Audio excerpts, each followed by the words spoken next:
अगर हम पाकिस्तान के निज़ाम तालीम की बात करें तो इस सिस्टम को तकरीबन पूरी दुनिया के तमाम ममालिक ने छोड़ दिया है। एक बच्चा जब एक चीज़ याद कर चुका, उसको पढ़ चुका, उसको समझ गया और उस लेवल को क्रॉस करके वो आगे बढ़ गया। एकेडमिक ईयर के आखिर में वो जहाँ ए से 1 से शुरू हुआ था, आप फिर उसको लाकर वहाँ खड़ा करते हैं। इन तमाम तर चीज़ों से बचने का एक बेहतरीन आसान तरीका है जो कि पूरी दुनिया में आजकल फॉलो किया जा रहा है।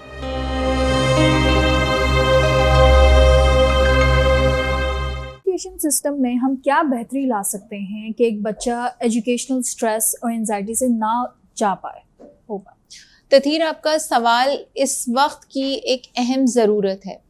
अगर हम पाकिस्तान के निज़ाम तालीम की बात करें तो इस एजुकेशनल सिस्टम में जिसमें हम सर्वाइव कर रहे हैं, हमारे बच्चे पढ़ रहे हैं, इस सिस्टम को तकरीबन पूरी दुनिया के तमाम ममालिक ने छोड़ दिया है। हमारे यहाँ एजुकेशन सिस्टम या मैट्रिक सिस्टम की अगर हम बात करें, वो अभी भी एनुअल एग्जामिनेशन पर डिपेंड करता है। एनुअल एग्जामिनेशन का मतलब ये है कि मतलब एकेडमिक ईयर का पूरा सिलेबस जो है वो साल के आखिर में बच्चे से एक सवालनामे में पूछा जाता है, ठीक है, एक क्वेश्चनर में पूछा जाता है और बच्चे को उसका जवाब देना होता है। इसकी मिसाल बहुत आसान है कि आप लोग जो हैं वो अपनी चीज़ों को गूगल क्लाउड या किसी यूएसबी या किसी भी गैजेट में अगर सेव करते हैं और 3 महीने पहले का डेटा निकालना होता है तो वो बहुत आसानी से निकल आता है।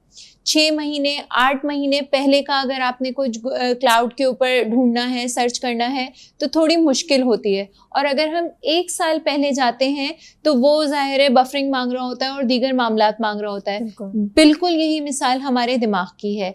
एक बच्चा जब एक चीज़ याद कर चुका, उसको पढ़ चुका, उसको समझ गया और उस लेवल को क्रॉस करके वो आगे बढ़ गया और आगे बढ़कर उसने पूरे साल मुख्तलिफ स्टेजेस क्रॉस की। एकेडमिक ईयर के आखिर में वो जहाँ ए से 1 से शुरू हुआ था, आप फिर उसको लाकर वहाँ खड़ा करते हैं। उसकी वो प्रीवियस कॉपीज़, नोटबुक्स और वर्क बुक्स वगैरह फिर दोबारा वो रिवाइज कर रहा होता है। इंसान के दिमाग की एक कैपेसिटी है जिसकी वजह से फिर जो है, क्योंकि वो चीज़ उसने काफ़ी अर्से पहले पढ़ी होती है तो उसको समझने के लिए, रिकॉल करने के लिए उसको मुश्किल होती है। तो इन तमाम तर चीज़ों से बचने का एक बेहतरीन आसान तरीका है जो कि पूरी दुनिया में आजकल फॉलो किया जा रहा है, सेमेस्टर सिस्टम। 3-3 महीने के सेमेस्टर सिस्टम्स होते हैं, 4-4 महीने के होते हैं। 3 महीने तक करिकुलम पढ़ाया, उसका एग्ज़ाम लिया और फिर सेकंड सेमेस्टर या सेकंड टर्म में आ गए। फिर 3 महीने 4 महीने पढ़ाया और फिर हम फाइनल टर्म में चले गए। अब फाइनल टर्म में अगर आपने बिल्कुल शुरू का पढ़ाना है तो वो समरी रिव्यूज़ आ जाते हैं, तो उसके ज़रिए हम अपना पूरा रिकॉल कर लेते हैं सिलेबस। लेकिन क्योंकि वो सिलेबस शॉर्ट होता है, 3-4 महीने का होता है, तो बच्चे को जो है वो रिकॉलिंग में बहुत आसानी होती है, जिससे हम बच्चे को स्ट्रेस से बचा सकते हैं, हम बच्चे को एंजाइटी से बचा सकते हैं और सबसे बढ़कर ये कि हम तालीमी मयार को बहुत बेहतरीन कर सकते हैं।